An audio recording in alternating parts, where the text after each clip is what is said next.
आइए ग्राफ पे और पे करूं या प्रैक्टिस से कर लेंगे? अब मेजर बातें मैं आपको सब बता चुका हूं। XT, VT, AT कौन सा ग्राफ बनाना चाहिए? क्यों बनाना चाहिए बोलो? क्लियर है? मैंने कुछ अच्छे रिलेशन भी बताए थे। A बराबर VD V by dx। क्या एक्सेलरेशन और x का एरिया देता है? V square minus U square by 2। V square minus U square by नहीं आया, बोलो क्लियर है क्या? चलो भाई एक और जेई का अच्छा सवाल है वैसे तो, पर छोड़ते हैं, आगे बढ़ते हैं। नेक्स्ट लिखो रिलेटिव इन 1D। रिलेटिव इन छोटा सा सेगमेंट, वास्तविक रिलेटिव तो मैं आपको 2D में ही पढ़ाऊंगा। रिलेटिव इन 1D छोटा सा सेगमेंट होता है, पर उसे यहाँ पे पढ़ लेना चाहिए। तो हेडिंग डालें रिलेटिव इन 1D, उसके बाद हम चालू करेंगे प्रोजेक्टाइल। रिलेटिव इन 1G, आप समझते हैं मेरी बात? देखिए आइए चाय वाय पीते हैं। आज मेरी बीवी ने मुझे बहुत मारा।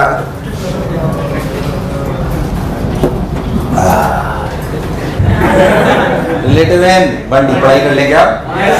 तो relative in 1D, relative in, so let's come to the point. तो relative in 1D basically relative हम जानते हैं कि पहली बात रिलेटिव से बच्चे डरते हैं। मैं आपको फिर एक बार कह रहा हूँ, प्रोजेक्टाइल के बाद मैं रिलेटिव 2D पढ़ाऊंगा। क्या पढ़ाऊंगा? और मेरे रिलेटिव 2D पढ़ाने का तरीका बिल्कुल डिफरेंट है, बिल्कुल ना कोई किताबों में मिलेगा ना कहीं कुछ मिलेगा। पर जिसको मेरी बात समझ में आ गई उसको रिलेटिव 2D से डर खत्म हो जाएगा, और जिसको नहीं है उसका डर बरकरार रहेगा। क्योंकि मैं आपको ये ऐसे पढ़ाऊंगा जिसमें आपको ये समझ में आएगा कि सवाल बनाए कैसे जाते हैं। पर उसके लिए आपको वेक्टर आना, बिना वेक्टर के कुछ नहीं हो पाएगा। रिलेटिव 2D अभी से बोल रहा हूँ क्योंकि 2-1 लेक्चर बाद आ जाएगा वो। Got my point?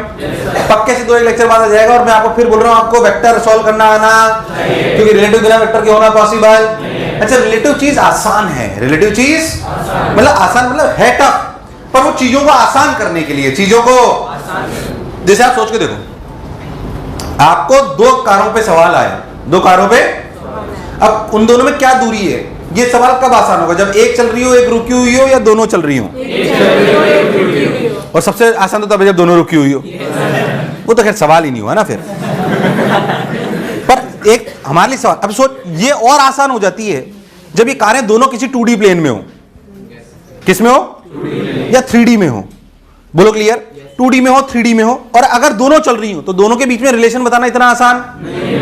पर अगर एक रुकी हुई हो तो क्या रिलेशन बताना आसान होता है? रिलेटिव यही करता है, वो फ्रेम चेंज करता है। क्या चेंज करता है? तो हमेशा हम उस एक फ्रेम पे बैठ जाते हैं। जिस फ्रेम पे हम बैठ जाते हैं क्या उसे रेस्ट पे मान लेते हैं? उसे किस पे मान लेते हैं? फ्रेम ऑफ रेफरेंस के बारे में पहले ही बात कर चुका हूं। फ्रेम ऑफ रेफरेंस पे क्या क्या चीज डिपेंड करती है? फ्रेम ऑफ रेफरेंस पे time depend, distance between the 2 particle depend, individual force depend, क्या बाकी सब डिपेंड करता है? Distance, displacement, velocity, speed, acceleration, momentum, kinetic energy, work done. अरे यार हाँ ना बोल, कोई बुराई वाली बात? ये सब फ्रेम पे डिपेंड करती है, पर जो 3 मेजर चीज अपने पढ़ी थी फ्रेम पे डिपेंड नहीं करती, वो है time, distance between the 2 particles and the individual force. मुझे लगा तो मैं आया। तो हम जनरली फ्रेम चेंज करके टाइम निकालेंगे। क्या निकालेंगे? पहले जो मैं बोला चमका। जैसे मैं कह रहा हूँ बहुत आसान सवाल से नहीं, ठीक ठाक सवाल से अपन चालू करते हैं, नहीं तो बहुत लल्लू सवाल। तो मैं कैसे चालू करता हूँ मैं आपको बताता हूँ। मान लीजिए कि तूने काम नहीं करा, तू भाग रही है अपने ठेले पे। तूने काम नहीं करा, तू भाग रही है अपने ठेले पे। मान ले मैं तेरे को बोलूँ कि मान ले कि तेरा एक्सेलरेशन है 5 मीटर पर सेकंड स्क्वायर। कितना? ठेले का एक्सेलरेशन 5, कोई बात नहीं है। 10 मीटर पर सेकंड तेरी इनिशियल रफ्तार है। बोलो क्लियर? मैं तेरा पीछा कर रहा हूं कार से, मेरा एक्सेलरेशन है 3 मीटर पर सेकंड स्क्वायर। उल्टा हो गया थोड़ा, चलो कोई बात नहीं। बोलो क्लियर? पर मेरी इनिशियल रफ्तार है 20 मीटर पर सेकंड। कितनी है? और हम दोनों के बीच की दूरी है 60 मीटर। कितनी? क्या मैं तुझे पकड़ पाऊंगा?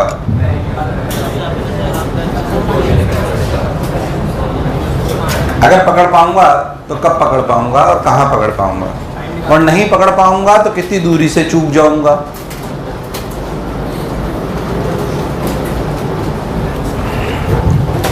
सवाल से ही शुरुआत करी है अपन ने।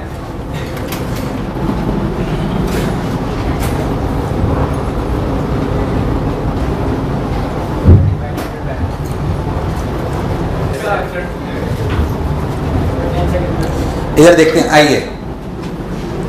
सिंपल, इसे ग्राउंड फ्रेम से भी कराया जा सकता है, पर इसे करना चाहिए रिलेटिव फ्रेम से। किससे? मान ले तू ठेले पे बैठ जाए। कहां पे बैठ जाए? तो ठेले पे बैठते तूने किसको रेस्ट पे कर लिया? ठेले पर। किसको? इसे मैं बी मान लेता हूं, इसे मैं ए मान लेता हूं। जैसे ही बी को रेस्ट पे करा तो विद रिस्पेक्ट टू बी पूरी कहानी दुनिया देखते हैं। ये जो दुनिया आप देख रहे थे ये उस आदमी के लिए जो ग्राउंड से देख रहा था। कहां से देख रहा था? क्यों ना हम दुनिया के नजरिए को बदलें और हम यहां से देखें। बोलो क्लियर है? यहां से मतलब बी से। जैसे ही बी पर बैठे, क्या बी रेस्ट पर हो गया? जैसे ही इस पर बैठे बी रेस्ट पर हो गया। सबने बोला ठीक, मैंने ही बोला ठीक, बी रेस्ट पर हो गया। जैसे ही बी रेस्ट पे हो तो what is the velocity, initial velocity of A with respect to B? Velocity of A with respect to B equals to क्या? Velocity of A minus velocity of B. Acceleration of A with respect to B equals to acceleration of A minus acceleration of B. Velocity of A with respect to B is 20 minus 10 that is 10। अरे हां ना बोल। This is 3 minus 5 that is -2। बोल yes और no? मतलब इसके लिए एक पार्टिकल है जिसकी रफ्तार 10 मीटर पर सेकंड है और क्या उसका एक्सेलरेशन पीछे की तरफ है 2 मीटर पर सेकंड स्क्वायर। मतलब अगर आप ध्यान से देखो तो इसके लिए बात कैसा होगा? ये एसी शायद नहीं चल रहा है, मतलब चल तो रहा है पर वो चल नहीं रहा है। लाइट गई थी तो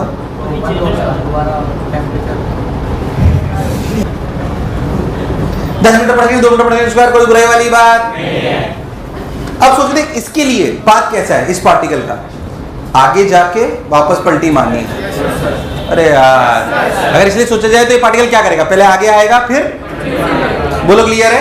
पहले आगे आएगा और फिर पलटी मारेगा। ठीक भाई, अगर इसने पलटी 60 मीटर के पहले मार ली तो इसे कभी भी पकड़ नहीं पाएगा, पर अगर 60 मीटर के बाद मारी तो 2 बार पकड़ेगा। अरे यार ध्यान सोच, अगर 60 मीटर के पहले मार ली तब तो कभी नहीं पकड़ेगा, पर अगर बाद मारी तो अच्छा देखते हैं पलटी कहां मारेगा। क्या पलटी मारने के लिए b² - u² बराबर 2s, b² - u² बराबर, अभी आसान हो गया सवाल। b², फाइनल रफ्तार 0, 0² - 7² बराबर 2 × -2 × s। s is displacement. 100² / 4 25। अरे कितना? अरे क्या मैंने 25 दूरी पे ही पलटी मार ली? लो भाई साहब 25 पे पलटी मार ली तो आप यहां से ही वापस आ गए। ये दूरी कितनी बची? 35। तो अपन पकड़ पाए नहीं पकड़ पाए? और कितनी मिनिमम दूरी से चूक गए? मुझे लगा नहीं तुम्हें आया। बोलो सवाल आसान हुआ टफ हुआ? क्या रिलेटिव से आसान हुआ टफ हुआ? रेडियो इन 1D बहुत आसान है, कोई रॉकेट साइंस नहीं बता रहा हूं। ध्यान सुनेंगे, ये सवाल में 5 वाला स्टेशन हो सकता था। कैसे मैं बताता हूं सिंपल। पहले एक सवाल लेता जिसमें सिर्फ दोनों की रफ्तार होती। अरे यार मैंने डायरेक्ट वो सवाल लिया जिसमें दोनों की रफ्तार भी है, एक्सेलरेशन भी है, पकड़ा धगड़ी वाली बात भी हो रही है। मुझे लगा नहीं तुम्हें आया। अगर आप बहुत ध्यान से देखो तो मैं पहला सवाल ले लेता जिसमें दोनों की सिर्फ वेलोसिटी होती है, दोनों की सिर्फ। अगर तुझे मेरी बात समझ में आ रही तो इस सवाल का ओरल आंसर दे दे, देखते तू दे पाता है नहीं दे पाता। मान लो एक कार है जो भाग रही है सपोज 50 मीटर पर सेकंड से। कितने से? 50 मीटर पर सेकंड से। और इसके पीछे कार भाग रही है जो भाग रही है 70 मीटर पर सेकंड से। कितने से? 70 मीटर पर सेकंड से। अगर मेरी बात समझ में आती है ओरली आंसर देना। इन दोनों के बीच की दूरी है 100। कितनी? 100। बताओ कितनी देर बाद पकड़ लेगी? कोई दिक्कत वाली बात? ऐसे बेसिक डिसीजन चालू करने की बजाय मैंने थोड़ा सा ठीक लेना पसंद करा। अरे यार हाँ ना बोल। फिर थोड़ा और टफ करते तो एक का एक्सेलरेशन लेते, एक का नहीं लेते, फिर दूसरे का लेते, इसका नहीं लेते, फिर क्या दोनों का ले लो, और फिर क्या ये रिलेटिव वाली भी बात कर लो। कोई बुराई वाली बात? एक बात अच्छे से सोचो कि अगर 2 कार 2 पार्टिकल स्ट्रेट लाइन में चल रहे होंगे, दोनों का एक्सेलरेशन भी होगा, दोनों में वेलोसिटी होगी, तो क्या तू सवाल कर सकता है? सवाल तो ग्राउंड फ्रेम से भी कर सकता है, पर अगर एक पर बैठ के करेगा तो क्या सवाल बहुत आसानी से दिखने लगेगा? पकड़ पाएंगे नहीं पकड़ पाएंगे, जो भी होगा क्या अपने को बात समझ में आएगी? इसी सवाल में सोच के देख, अगर ये दूरी 60 की बजाय 20 होती, कितनी होती? तो ये पार्टिकल को कितनी बार पकड़ता? कितनी बार? कितनी बार? अच्छा ये बात समझ में आ रही? 2 बार पकड़ेगा। 2 बार पकड़ेगा तो टाइम की 2 वैल्यूज आएंगी। टाइम की ग्राउंड फ्रेम में कैसे समझेगा उसको? 2 बार पकड़ेगा, ये तो क्लैरिटी समझ आ रहा है। अगर ये दूरी 60 की बजाय 20 मीटर होती तो अपन 1 बार पकड़ते कि 2 बार? इसमें कोई शक वाली बात? 2 बार पकड़ते। नहीं आया। उस बात को ग्राउंड फ्रेम में कैसे समझेगा? क्या पहले इसकी रफ्तार ज्यादा है तो इसको जाके ओवरटेक कर लेगा? अरे यार, पर क्या फिर इसका एक्सेलरेशन ज्यादा है तो क्या फिर ये बाद में इसको ओवरटेक करेगा? तो क्या 2 बार क्रॉस करेंगे? मुझे लगा नहीं तुम्हें आया। आया कि नहीं आया? इसलिए अरे आया कि नहीं आया? सोच लो। अरे पक्का? अरे गारंटीड? ऐसा एक और कर रहा हूं कि क्लैरिटी है। एक क्लैरिटी क्या है? फिर से एक बार बोल रहा हूं, 2 पार्टिकल स्ट्रेट लाइन में चल रहे हो, दोनों की वेलोसिटी एक्सप्रेशन हो, क्या सवाल कर सकता है? बात खत्म। ठीक, थोड़ा सा और अलग करते हैं। आइए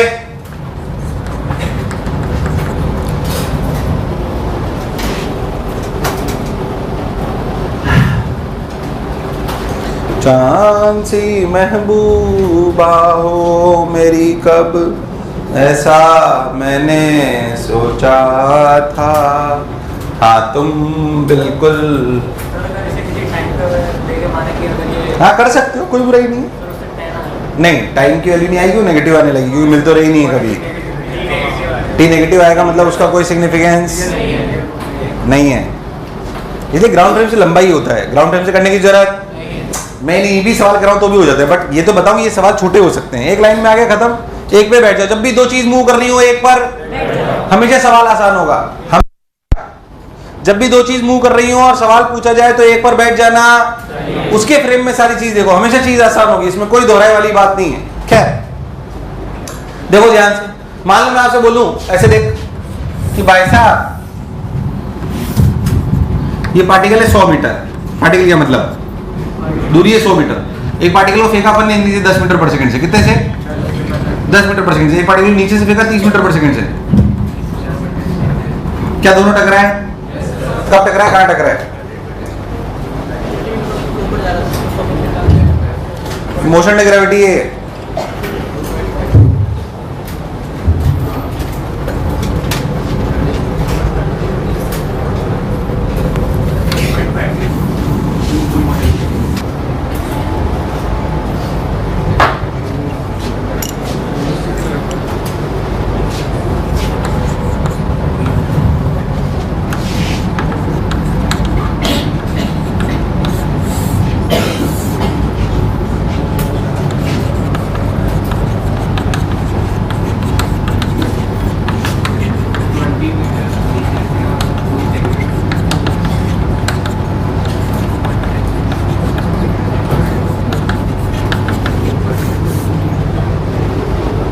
मेरी बात ध्यान सुनो, ओरल सवाल है, तब पेन नहीं चलाना इसमें। इधर देख, मोशन ऑफ ग्रेविटी के हमेशा सवाल बहुत आसान होंगे रिलेटिव के। जब भी दो पार्टिकल मोशन ऑफ ग्रेविटी में फेंके जाएंगे तो उनका रिलेटिव एक्सेलरेशन 0 होगा, क्योंकि दोनों में सिर्फ ग्रेविटी लग रही होगी। अगर दोनों में सिर्फ ग्रेविटी लग रही होगी तो रिलेटिव एक्सेलरेशन आवाज नहीं है, रिलेटिव एक्सेलरेशन 0 होगा। ये सबसे खास बात होती है। ध्यान से सोचो, तो अगर मैं वेलोसिटी ऑफ यानी कि मैं ए पर बैठ जाऊं, कहां बैठ जाऊं?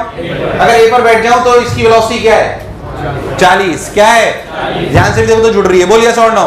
ओरली समझ में आना चाहिए था, रफ्तार अपनी 40 है, कोई दिक्कत वाली बात। अच्छा ध्यान देखो, इसका एक्सेलरेशन कितना है? 0। किसके फ्रेम में? ए के फ्रेम में एक्सेलरेशन कितना है? 0। क्यों है? क्योंकि भाई साहब जी माइनस जी 0। बोल यस और नो। मुझे लगा तुम्हें आया तो भाई साहब 0। तो मोशन ऑफ ग्रेविटी की बहुत खास बात होती है कि रिलेटिव एक्सेलरेशन 0 होता है। रिलेटिव एक्सेलरेशन 0 होता है तो भाई साहब जी 0 होते हैं। ध्यान देखो तो ये दूरी कितनी? 100। कितनी? ओह 100 मीटर आती है। अब देखो ध्यान से, 100 मीटर चलना है 40 मीटर पर सेकंड से। क्या आंसर आया? 2.5। क्या चीज फ्रेम पे डिपेंड नहीं करती? क्या डिपेंड नहीं करता? टाइम। इसलिए टाइम निकाला गया है। पहले तो जो मैं बोला चमका, तो टाइम आगे 2.5 सेकंड। ओरल सवाल है, मैं तो ऐसे करता हूँ 30 + 10 40, 100/40। अरे भाई हाँ ना बोल, 100/40। खेला खत्म।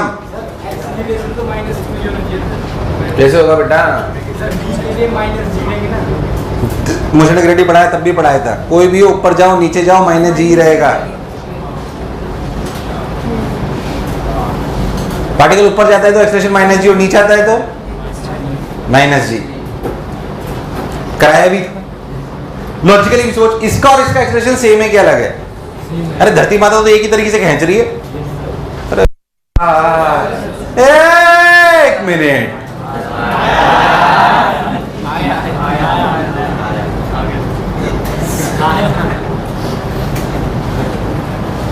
तुम्हें मेरी बात समझ?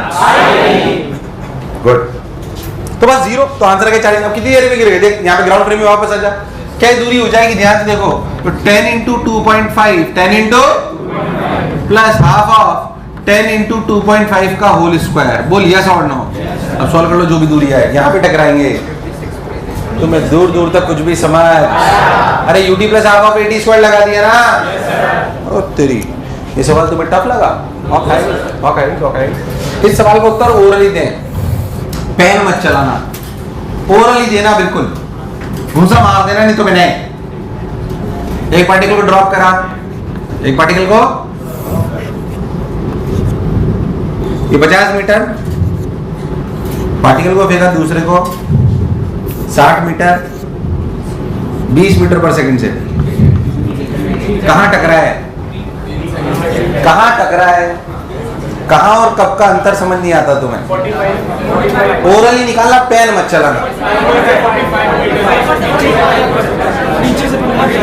ओरली निकालना, पेन मत चलाना। सब लोग बोलो। पहले तो कितनी देर बाद टकराए? क्या अगर इस पर बैठकर देखो तो इसकी इनिशियल रफ्तार 0, एक्सेलरेशन 0 क्या है 20? क्या दूरी चलनी है 60 का समय लगा 3 सेकंड। 3 सेकंड में कितना गिर जाएगा? Half gt square. कितना गिर जाएगा?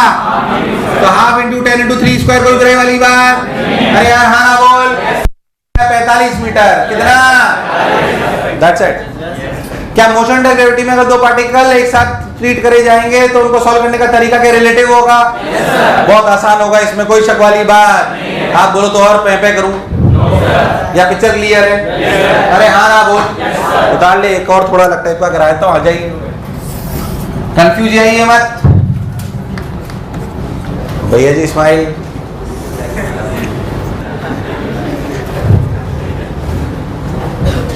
क्यों मेरी गुड़िया? हाँ आइए, मान लीजिए, मेहरबान कदरदान, मान लीजिए कि एक सुंदर कन्या खड़ी हुई है एक लिफ्ट में, और लिफ्ट थोड़ी बड़ी है।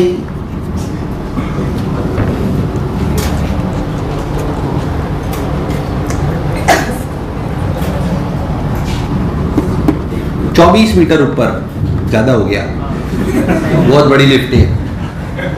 अरे हाँ ना बोल। ए लिफ्ट में सुंदर कन्या ऊपर 24 मीटर पे खड़ी हुई है। कहाँ पे खड़ी हुई है? 24 मीटर पे खड़ी हुई है भाई साहब। और ये लिफ्ट जो है ना, इसकी इनिशियल रफ्तार, मतलब ये जो रफ्तार जिस समय की बात हो रही है उस समय 10 मीटर पर सेकंड है। इसका acceleration 2 metre per second square है। बोलो क्लियर है? इस समय सुंदर कन्या एक कॉइन ड्रॉप करती है। ड्रॉप्स अ कॉइन। ड्रॉप्स अ कॉइन। बोलो क्लियर है? क्या वो कॉइन नीचे टकराएगा? कब?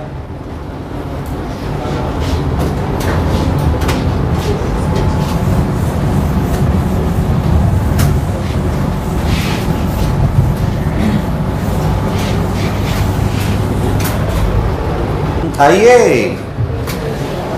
हाँ भाई, इधर देखिए 24 मीटर। कितना? मेरी बात को ध्यान से। पहले तो ड्रॉप अ कॉइन का क्या मतलब समझते हो तुम लोग? मैं थोड़ी सी बात बताता हूँ। इस कॉइन की इनिशियल रफ्तार क्या है? 10। ग्राउंड फ्रेम में देखोगे ना तो कॉइन पहले ऊपर जाएगा और फिर इधर। जिसको नहीं आता समझ ले, जिसको आता है अच्छी बात है। कभी भी किसी भी चलते हुए फ्रेम से ड्रॉप शब्द का प्रयोग करा जाए तो उसको वो रफ्तार मिल जाती है जो उस फ्रेम की है। मैं आपको एक बात समझाता हूं। मान लो मैं कार में जा रहा हूं। किस में जा रहा हूं? सपोज मैं कार में जा रहा हूं और कार की कुछ रफ्तार है। कार की कुछ ऐसे अब मैं उसमें कोई चीज गिरा दूं, ये चीज, क्या जब मैंने उसे छोड़ा तो क्या उसकी वो रफ्तार थी जो मेरी कार की थी? मुझे लगा नहीं तुम्हें आया। तो when we drop something from a frame of reference, then automatically that object gets the speed of the frame at that instant. यार हाँ ना बोल। अब मेरी बात ध्यान समझना जो मैं कहना चाह रहा हूँ। मान लो मैं कार से जा रहा हूँ, थोड़ी देर समझे अच्छी सी बात को। अगर मैं कार से जा रहा हूँ और मैं कार ज्यादा, जब मैंने इसको छोड़ा तो मेरी रफ्तार थी 5। कितनी थी? और मेरा एक्सेलरेशन था 2 मीटर पर सेकंड स्क्वायर। मेरा मतलब कार। जब मैंने इसे छोड़ा तो इसकी रफ्तार कितनी? 5। कितनी? और एक्सेलरेशन 2 नहीं, एक्सेलरेशन 2। एक्सेलरेशन ट्रांसफर होता है कि रफ्तार? अरे अब तो कांटेक्ट छूट गया ना, तो एक्सेलरेशन ट्रांसफर। यार मुझे लगा नहीं तुम्हें आया। इस पार्टिकल को जब छोड़ा गया तो इसकी रफ्तार कितनी थी लिफ्ट की? 10। तो 10 मिला। अब क्या ये हवा में है? तो सिर्फ मोशन अंडर ग्रेविटी। उस 2 से कोई लेना देना? यार मुझे लगा नहीं तुम्हें आया। खैर मैं सवाल आपको ग्राउंड फ्रेम में कराऊंगा नहीं। मेरे को एक बात तो सिखानी थी। Can when we release something or drop something from a frame of reference, then it automatically gets the velocity of that frame at that instant, but acceleration does not transfer. एक मिनट, क्या ये बात बिल्कुल clear है? अपने को याद होनी। कई सारे सवाल मिलेंगे। बलून जा रहा है ऊपर 2 मीटर पर सेकंड स्क्वायर से, 5 सेकंड बाद एक पार्टिकल को छोड़ दिया। इसका मतलब जब पार्टिकल को छोड़ा तो उसकी वो रफ्तार भी रही होगी जो क्या बलून की थी। ऐसे बहुत सारे सवाल आपको मिलेंगे, कंफ्यूज होने की बिल्कुल जरूरत अगर नहीं आता हो तो लिख लेना ये बात जरूर कि जब हम किसी चीज को किसी फ्रेम से छोड़ते हैं तो उसको रफ्तार मिल जाती है, एक्सेलरेशन मिलता क्या है? इस सवाल को तो मैं ओरली आंसर करूंगा, ध्यान सुनना। तो चीटा बन गया, बैठ जा। चीटे के लिए इसकी इनिशियल रफ्तार, सब लोग बोलो, चीटे के लिए इसकी इनिशियल रफ्तार पक्की बात। चीटे के लिए, किसके लिए?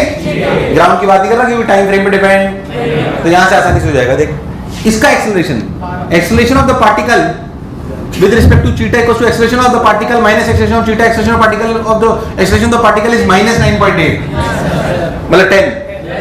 अरे हाँ ना बोल, नहीं आया, minus 10 and the acceleration of the theta is 2 meter per second square, that is minus 2, क्या minus 12?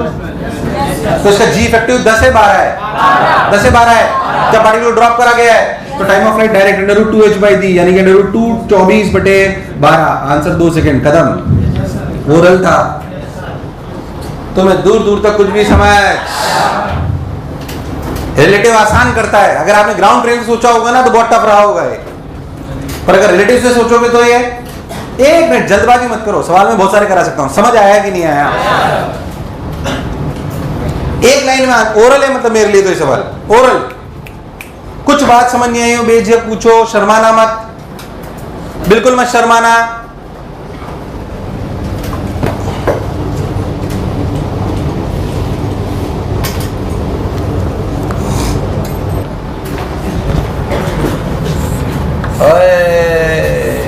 जब पार्टिकल को फेंका गया तो इसकी रफ्तार 20 मीटर पर सेकंड थी, पर जो एक्सेलरेशन था वो नीचे की तरफ था 2 मीटर पर सेकंड स्क्वायर। अगर हम जहाँ से तो सुंदर कन्या ने इसके ऊपर डिस्काउंट पार्टिकल को छोड़ दिया, यहाँ से लेकर यहाँ तक पार्टिकल की हाइट थी जमा 16 मीटर।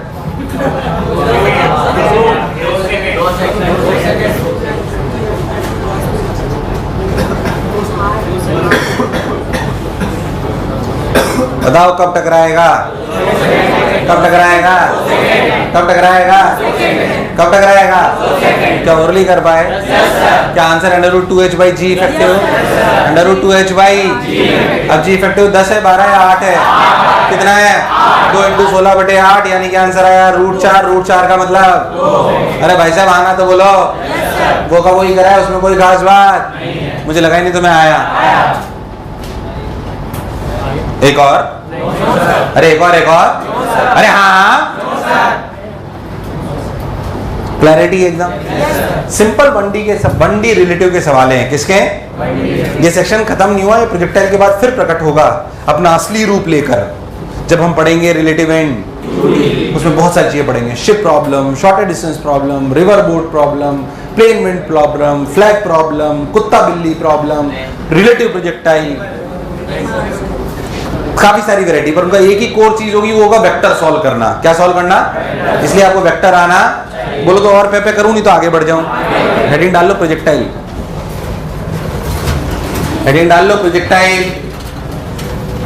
बहुत बेसिक लेक्चर आज का प्रोजेक्टाइल का। आइए, शर्माए नहीं बिल्कुल, चलिए आइए। प्रोजेक्टाइल जैसा कि हम सब लोग जानते हैं, स्टार्ट करने से पहले हमने बात कर ली थी।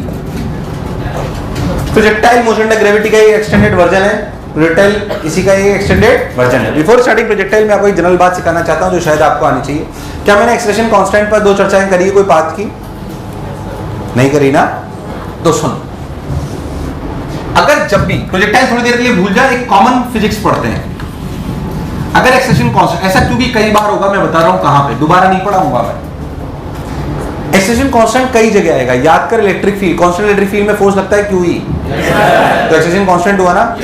और ये इलेक्ट्रिक फील्ड बहुत इंपॉर्टेंट होती है क्योंकि इनफाइनाइट शीट के पास इलेक्ट्रिक फील्ड कांस्टेंट होती है σ/2ε। और ये बहुत इंपॉर्टेंट है क्योंकि कैपेसिटर के अंदर यही होती है, इसलिए पूरे कैपेसिटर के अंदर इलेक्ट्रिक फील्ड कांस्टेंट होती है। और इलेक्ट्रिक फील्ड कांस्टेंट होती है, इसमें कोई भी चार्ज पार्टिकल छोड़ोगे तो एक्सेलरेशन भी कांस्टेंट ही होगा। अरे यार हाँ ना बोल, इसलिए जो बोलने वाला हूं वहां पे भी सब जगह आएगा, इसलिए दोबारा वहां पे बोलूंगा नहीं, बोलूंगा देख वहां पढ़ाया था। अरे यार हाँ ना बोल, और यहां बोल रहा हूं वहां पढ़ा दूंगा, नहीं यहां पढ़ा रहा हूं।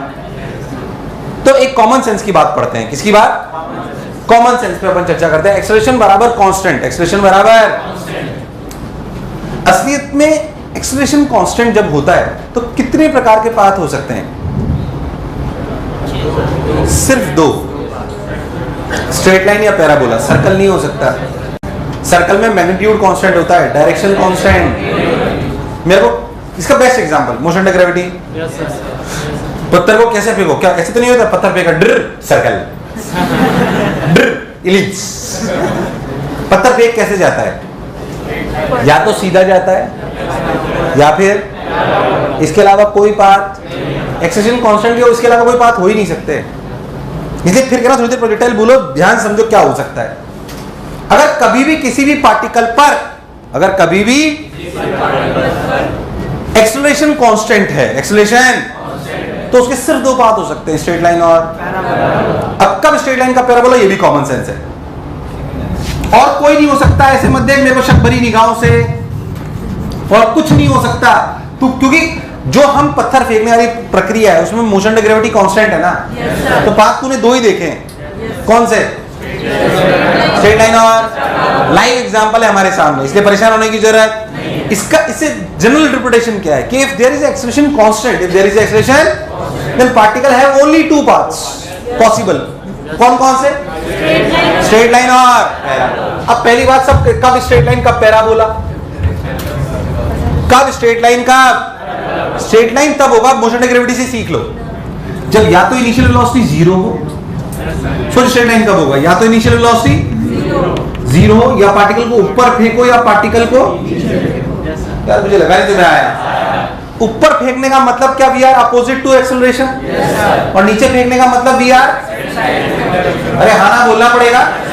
क्या इसका मतलब स्ट्रेट लाइन पाथ तब होगा जब या तो रफ्तार जीरो हो, या u vector parallel to a vector हो, या फिर u vector anti parallel to a vector हो। इसके अलावा और कभी स्ट्रेट लाइन, बाकी सब केसेस में क्या होगा, और कुछ नहीं होगा, अदर केसेस, और कुछ होता ही नहीं है इनमें, इसलिए कंफ्यूज ही मत होना। एग्जाम में एक सवाल आया, ध्यान सुनना, उन्होंने ऐसे बच्चों को डराया, देखो इनिशियल वेलोसिटी है i cap plus j cap और एक्सेलरेशन है 2i cap plus 3j cap, what is the path of the particle. उन्होंने ऑप्शन दे दिए, straight line, B parabola, D C circle, D ellipse. क्या आंसर है, क्या है, क्या है, क्या है? बच्चे सवाल निकालने लगे, पता नहीं क्या क्या। अबे जरूरत ही नहीं, एक्सेलरेशन कांस्टेंट है कि नहीं है, इनिशियल वेलोसिटी और एक्सेलरेशन के बीच का एंगल जीरो है, 90 मतलब 180 है, जीरो है, या कुछ नहीं है, मतलब कुछ और है। इसका मतलब पाथ क्या होगा, पाथ क्या होगा, क्या होगा, खेला खत्म। सोचना ही नहीं था, ज्यादा सोचना ही नहीं था, मुझे लगा ही नहीं तुम्हें आया। अरे आया कि नहीं आया, तो सीख नहीं। अब देख कैपेसिटर में यही होगा, जब कैपेसिटर में आप चार्ज पार्टिकल फेंकोगे ना तो उसके दो ही बात हो सकते हैं, या तो स्ट्रेट लाइन या फिर पैराबोला। बिल्कुल, आपकी शीट में एक सवाल आएगा जब आप बाद में पढ़ोगे, जब आपको पढ़ाया जाएगा स्टूडेंट, ऐसे एक चार्ज इनफाइनाइट शीट है, उसमें चार्ज पार्टिकल फेंक दो -q, ऐसे कैसे इनफाइनाइट शीट है, electric field sigma bye 2 epsilon sigma by, तो भाई साहब वो तो अपना कांस्टेंट फोर्स हो गया ना, क्या हो गया, कांस्टेंट। क्या अगर ऐसे एंगल पे फेंका गया है तो इसका पाथ होगा पैराबोला, क्या होगा, उस समय आपको पैराबोला आना चाहिए, उस समय आपको पैराबोला, डरो मत, सब आएंगे। बट अभी सीख जाओ, ये वही नॉर्मल कोर्स की बातें जो अपन करने वाले हैं। जो आप प्रोजेक्टाइल पढ़ोगे ना, बिल्कुल ऐसा कैसे प्रोजेक्टाइल का हर सवाल पूछा जा सकता है इलेक्ट्रोस्टैटिक्स में, जहां पे कांस्टेंट इलेक्ट्रिक फील्ड हो, या फिर कैपेसिटर में। Yes sir. अरे यार, कभी मन के कोने में जम जाना चाहिए कि मुझे वो सेगमेंट आता है, यार नहीं आया, डरने की जरूरत नहीं, इसलिए इसे कॉमन सेंस की तरह पढ़ो। खैर, अब पैराबोला स्ट्रेट लाइन, अपने बात समझ में गई, पैराबोला है और ये स्ट्रेट लाइन हो सकते हैं, दो ये उतार, फिर कुछ बातें बताता हूं आपको। मोस्ट इंपॉर्टेंट बात कि अगर पार्टिकल का एक्सेलरेशन कांस्टेंट हो तो पाथ सिर्फ दो हो सकते हैं, स्ट्रेट लाइन और पैराबोला। और कब स्ट्रेट लाइन होता है और कब पैराबोला होता है, आपके सामने। हेलिकल पाथ बेटा वहां पे आता है अपने मैग्नेटिज्म में, वो कांस्टेंट फोर्स नहीं, उसमें डायरेक्शन चेंज हो रही होती है, क्यू वी क्रॉस बी, वो अलग है बिल्कुल।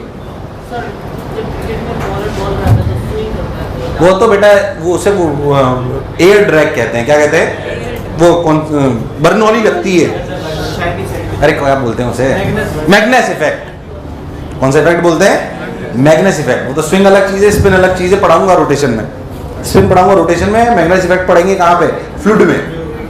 वो बर्नौली ऐसे से घुमाते हैं तो प्रेशर डिफरेंस आ जाता है, क्या जाता है, प्रेशर डिफरेंस पार्टिकल्स की वजह से, तो डेविएट होती है, वो अलग चीज है बिल्कुल।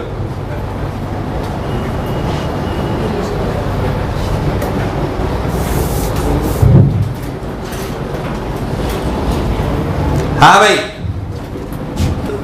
Straight line u equal to 0, u ये तो अपना पार्टिकल पैराबोला क्या है? अब चलो मैं आपको बिफोर स्टार्टिंग नॉर्मल प्रोजेक्टाइल ये उतार लिया इलस्ट्रेशन उतार लिया, ध्यान से। मान लीजिए मैं आपको बोलूं कि एक पार्टिकल है जिसपे एक्सेलरेशन इधर है, एक पार्टिकल है जिसपे एक्सेलरेशन, बोलो क्लियर, और पार्टिकल u को ऐसे फेंका गया थीटा एंगल पे, बोलो क्लियर, क्या प्रोजेक्टाइल है? क्या प्रोजेक्टाइल है? हाँ ना बोल, कैसा प्रोजेक्टाइल?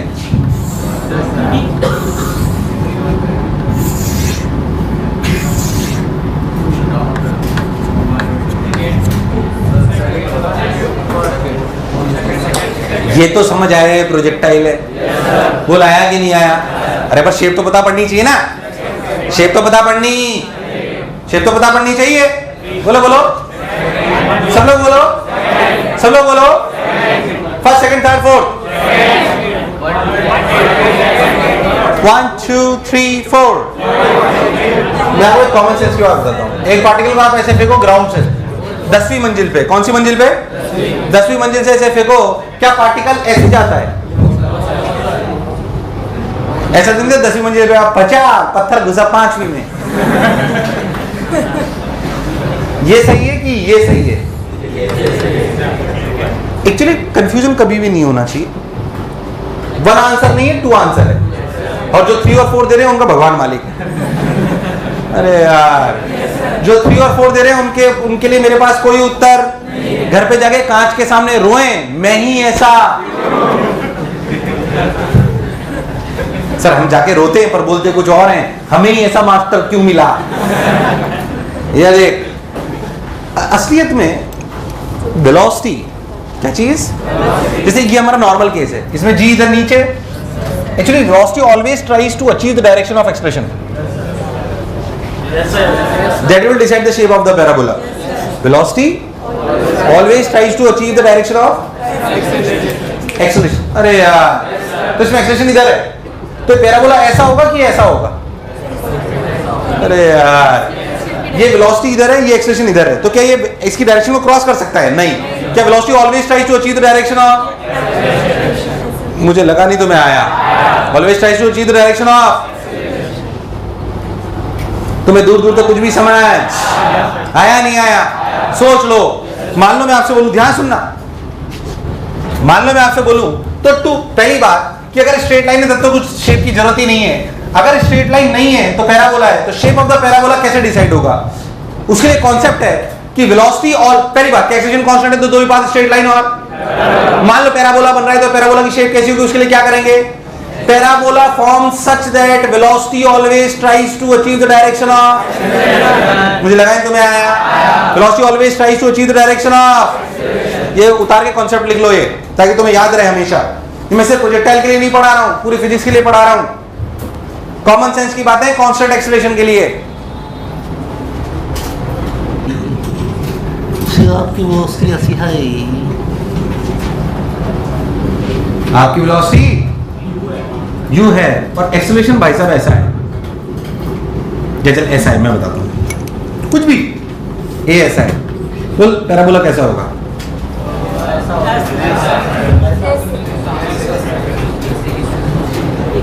खुद सोच, शेप किस टाइप की होगी?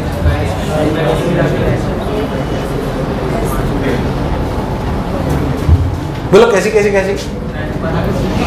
हाँ बना लो, अंदाजा अपना सही होना चाहिए बस, तुम्हें फील तो आनी चाहिए ना हो क्या रहा है।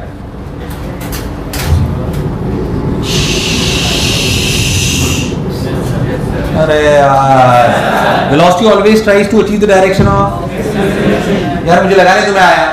अरे क्या पूछ लेगा, उसमें एक्सेलरेशन है कांस्टेंट, तो भाई साहब पैराबोला बनना है या स्ट्रेट लाइन होनी है? पैराबोला बनना है तो velocity always tries to achieve the direction of, always tries to achieve the direction of acceleration. मान लो एक छोटी सी बात पूछूं तो ऐसे कि मान लो एक चार्ज पार्टिकल है, चार्ज क्यू मास है, बोलो क्लियर?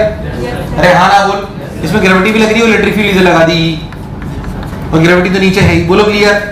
और इसको u इक्वल टू 0 से छोड़ दिया जाए, बता पार्टिकल का पाथ कैसा होगा? एक पार्टिकल है जो चार्ज क्यू मास m है, जिसपे mg भी लग रहा है और qe भी लग रहा है, mg भी लग रहा है और e क्या है? Coefficient of restitution. e क्या है? क्या है? एमिसिविटी क्या है? एलिफेंट। बोलो वो ठीक है, पाथ कैसा है बताओ अब। पाथ कैसा पार्टिकल है तो बताओ। ये mg और इधर qe, बोल पाथ कैसा?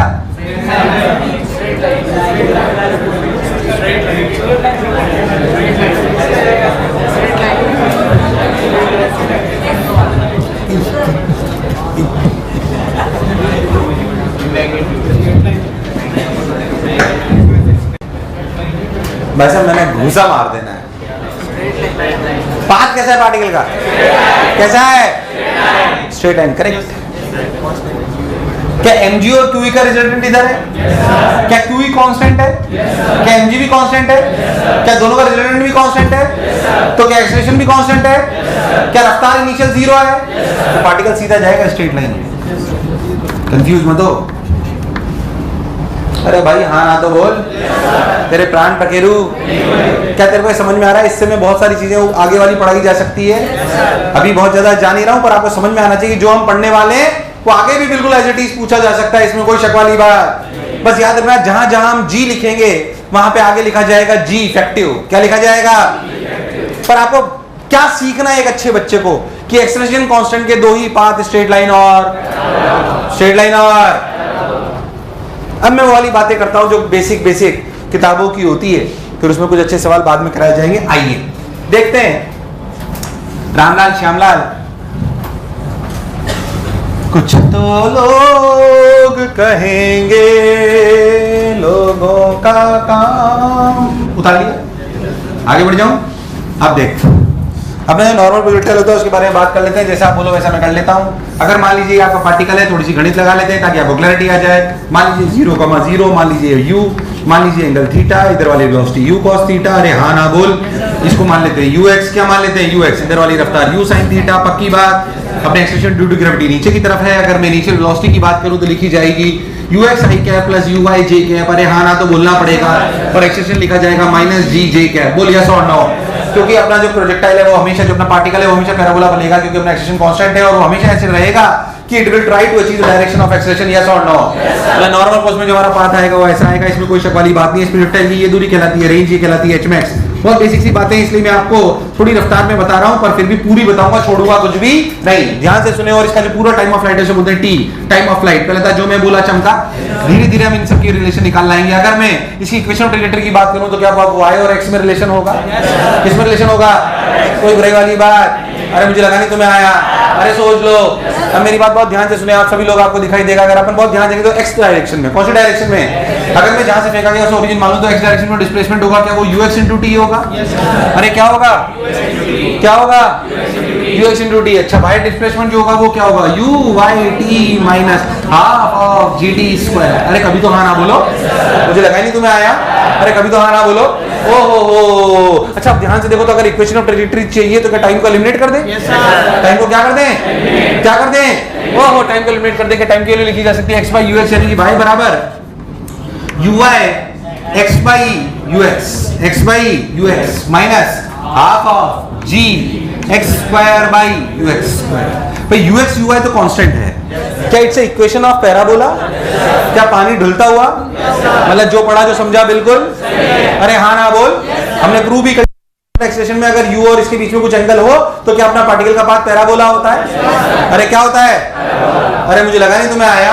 प्रूव कर दिया। इसे बोलते हैं इक्वेशन ऑफ ट्रेजेक्टरी। क्या बोलते हैं? जो आपने किताबों में रटी उसे मैं आपको समझा देता हूं। क्या uy की वैल्यू रख दो u sin थीटा। क्या रख दो? u sin theta. और ux की क्या रख दो? अरे नॉर्मल प्रोसीजर तो हम पहले भी पढ़ चुके हैं, डरो मत। जो आप पहले पढ़ चुके हो उसी को एक बार और रिपीट कर रहा हूं। बस आपको ऐसा लग रहा है सवाल है तो बहुत आसानी से आ गया, वो इसलिए लग रहा है क्योंकि आप पहले पढ़ चुके हो उस बात को। y बराबर ux, ux की uy के लिए रखो u sin थीटा, इसके लिए रखो u cos थीटा। तो sin u ने u को मार दिया। y equals to x tan theta. अरे हाँ ना बोल। Minus gx square upon 2u square cos square theta. पहले तक क्या हो ये सबको समझ आई? क्या this is standard equation of trajectory जो आपने सुनी हुई है? अरे हाँ ना बोल। y बराबर x tan theta minus g square upon 2 square cos square theta. इसमें बाकी सब चीजें कांस्टेंट है, पर x स्क्वायर और ये x अपना है, इसलिए ये अपना पैराबोला है, वो भी पानी धुलता हुआ। और छोटी छोटी बातें कर लेते हैं, बिल्कुल नॉर्मल सी कोर्स की बात। भाई साहब, इस दूरी को बोलते हैं रेंज। क्या बोलते हैं? अगर आप बहुत ध्यान देखो, अगर आप घूम फिर कर यहीं पर आ गए, अगर आप घूम फिर कर यहीं पर आ गए, मतलब आपका y में डिस्प्लेसमेंट क्या हुआ? y में डिस्प्लेसमेंट क्या हुआ? मतलब क्या टाइम ऑफ फ्लाइट तब होगी जब y 0 हो जाएगा? जब y क्या तब टाइम ऑफ फ्लाइट हो जाएगी? तो भाई साहब y को 0 के बराबर कर दो। y को 0 के बराबर करोगे तो दिखाई देगा u by t, y equals to 0 का मतलब u by t equals to half of gt square. बोल यस और नो? y ऑफ gt स्क्वायर। इसके दो सॉल्यूशन है, t इक्वल्स टू 0। क्या t इक्वल्स टू 0 पे मैं यहीं पे था? और जो दूसरा टाइम ऑफ फ्लाइट आएगी क्या, वो अपना 2u by g, या आप रख सकते हो 2u sin theta by g। मुझे लगा नहीं तुम्हें आया, मैं तो 2u by g रखता हूँ, थोड़ा आसान रहता है, ताकि वो थीटा उठा कुछ भी इधर करे, कोई बुराई वाली बात। मुझे लगा ही नहीं तुम्हें आया। अच्छा, टाइम ऑफ फ्लाइट आ गई। अच्छा भाई, बहुत बढ़िया भाई, बहुत सुंदर भाई। कौन सी डायरेक्शन में रफ्तार चेंज नहीं हो रही है? किसमें चेंज नहीं हो रही है? किसमें चेंज हो रही है? y में। x में चेंज। जब मैं टॉप मोस्ट पॉइंट पे पहुंचूंगा तो क्या 0 हो जाएगा? क्या vy 0 हो जाएगा? क्या 0 हो जाएगा? पर क्या ux उतना ही रहेगा? तो hmax y में ही लिखना है, तो लिखा जाएगा 0 square minus uy square equal to 2 times minus g into hmax। पहले तो ये सबको चमका। अरे नहीं आया, आया कि नहीं आया? तो सिंपल सा प्रूफ, hmax की वैल्यू कितनी आई? hmax की value I uy square by 2g। अरे सब फॉर्मूले वो ग्रेविटी वाले ही है क्या? पहले time of flight 2u by g था, उसकी जगह 2uy by g लिखना है। क्या hmax u square by 2g था? क्या उसकी जगह uy स्क्वायर बाई 2g लिखना है? डरने की जरूरत? ओहो, कोई डरने की जरूरत नहीं। तो भाई साहब, इस फॉर्मूले को ऐसे भी लिखा जा सकता है, u square sin square theta by 2g। सबने बोला ठीक, मैंने भी बोला ठीक। भाई साहब, हाइट आ गई, टाइम आ गई, रेंज बच गई। क्या बच गई? यहां से लेकर यहां तक इसको चलाया किसने? ux ने। किसने चलाया? किसने चलाया? कितनी देर तक? टाइम ऑफ फ्लाइट तक। कितनी देर तक? अगर आप रेंज को बहुत ध्यान से देखो तो रेंज आपको दिखाई देगी, रेंज आपको दिखाई देगी 2ux uy by g। ध्यान से देख, ux into time period, ux into, और टाइम पीरियड क्या है? 2uy by g। अब देख, ux को रख u cos थीटा, uy को रख u sin थीटा। क्या आंसर आया? u square sin 2 theta by g। तुम्हारे प्राण प्रखेरु, अरे हाँ ना तो बोलो। ये तीनों चारों फॉर्मूले याद होने, मुझे लगा ही नहीं तुम्हें आया। आया कि नहीं आया? एक मिनट, चलो उतार लो कुछ तो। A particle is projected at an angle of 37 degree with a speed of 50 metre per second. Find out the range. क्या कर सकता है? Find out the height max. क्या बता सकता है? अरे हाँ ना बोल, सोच ले। टाइम ऑफ फ्लाइट क्या सब कर सकता है? एक सवाल दे रहा हूँ, ओरली करना। ओरली टाइम ऑफ फ्लाइट और एच मैक्स बताना है, पेन मत चलाना। ओरली पेन मत चलाओ। A particle is projected with speed 50 metre per second at an angle of 37 degree. Time of flight और एच मैक्स ओरली बताओ, पेन मत चलाओ।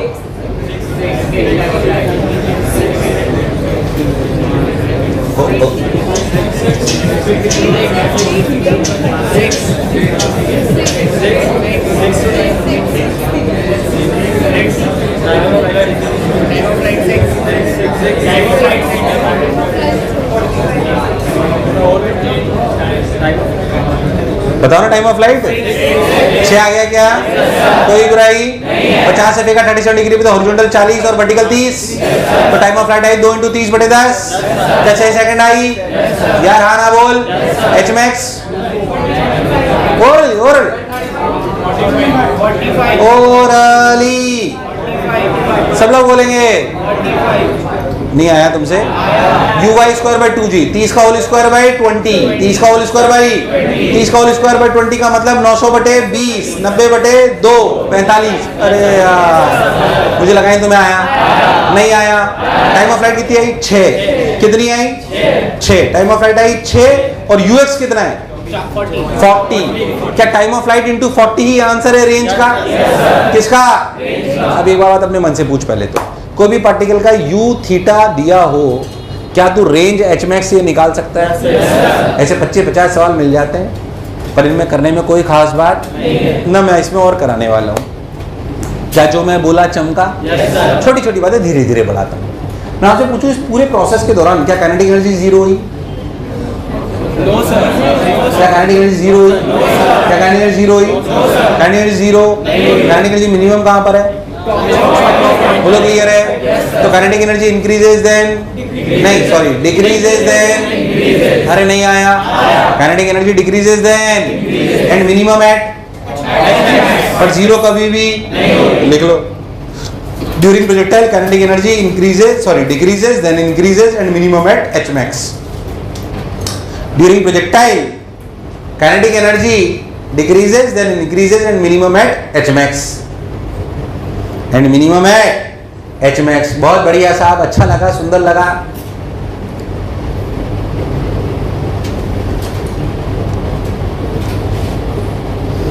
हाँ, during projectile, during projectile speed बड़ी घटी,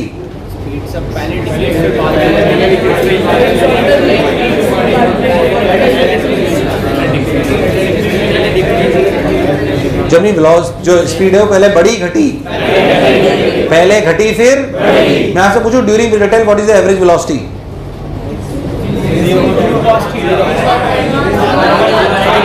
during projectile what is the average velocity?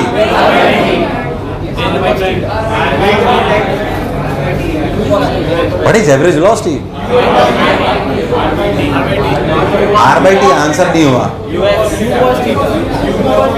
मेरा सवाल सबको समझ आया?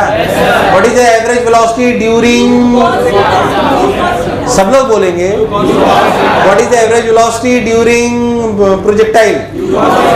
कितना? तू ध्यान से देख, तो क्या एवरेज वेलोसिटी है? Total displacement upon total time. मेरी बात सुनो, देखते उधर रहो। टोटल डिस्प्लेसमेंट क्या है? r upon time period.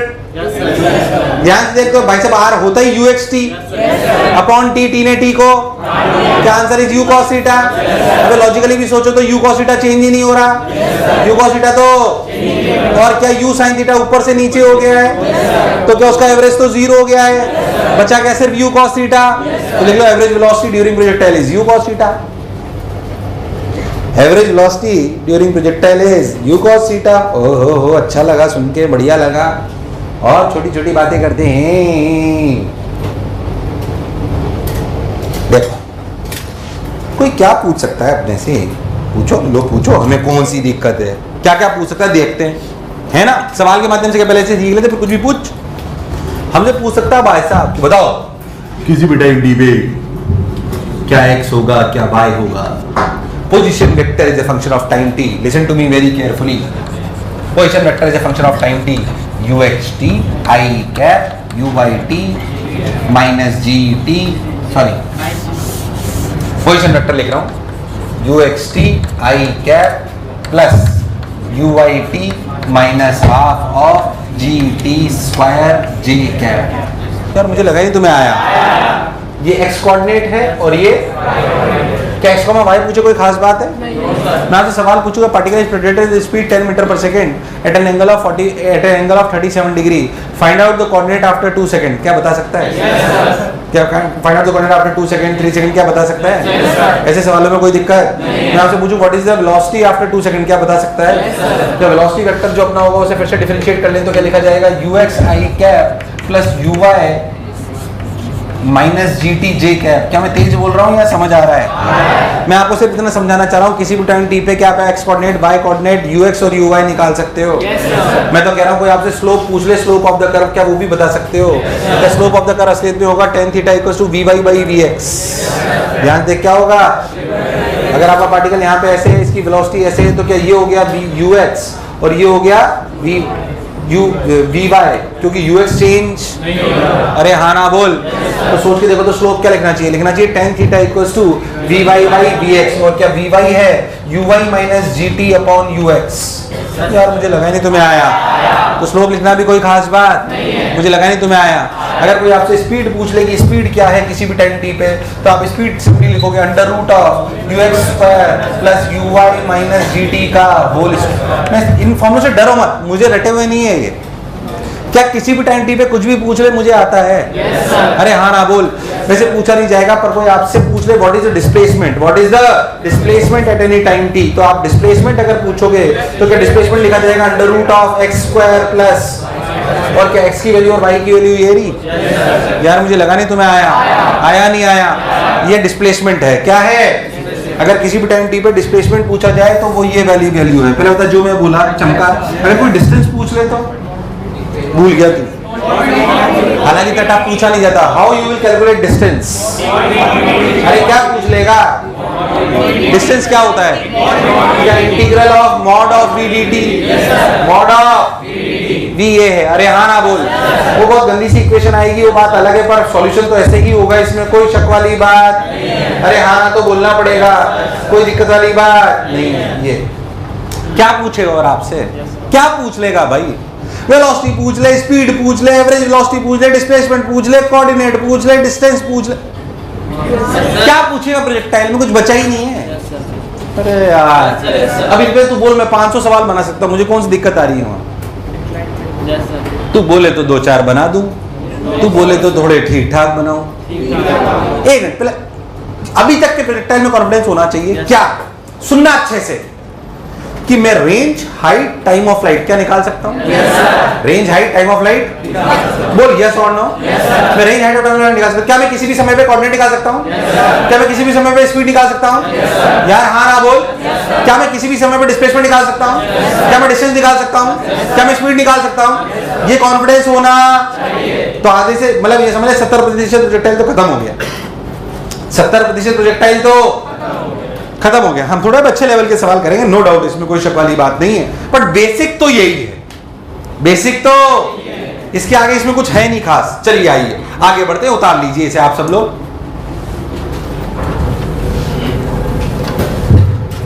कुछ तो लोग कहेंगे, लोगों का काम है कहना। अरे उतार लिया क्या, एक ठीक ठाक से सवाल करते हैं। Particle is projected with speed, देखो a particle is projected with speed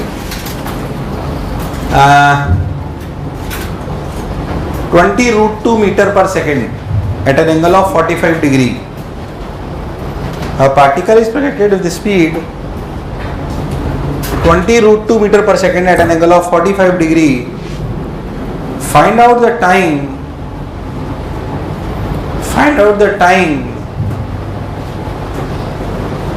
when velocity makes an angle of 82 degree,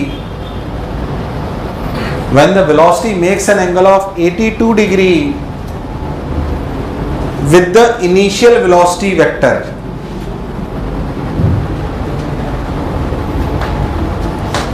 A particle is projected with speed 20√2 meter per second at an angle of 45 degree. Find out the time when the velocity makes an angle of 82 degree with the initial velocity vector. With the initial velocity vector.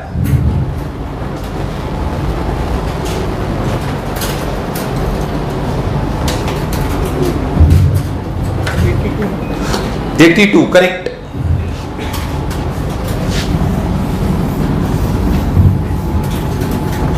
जब भी लड़की देखो मेरा दिल दीवाना बोले। हाँ भाई कितना 0.8। चलिए आइए मैं बताता हूं,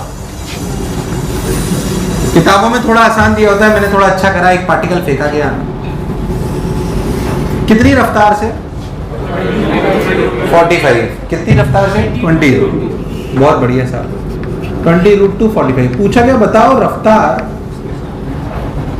समय क्या होगा जब रफ्तार इससे 82 डिग्री बनाए, इससे, अब ध्यान से देखो, इससे 82 का मतलब यहां कहीं, 82 का मतलब ये 37, ध्यान दे, मतलब रफ्तार ऐसे होनी, ऐसे रफ्तार यहां कहीं होगी, यहां कहीं का मतलब ये 37।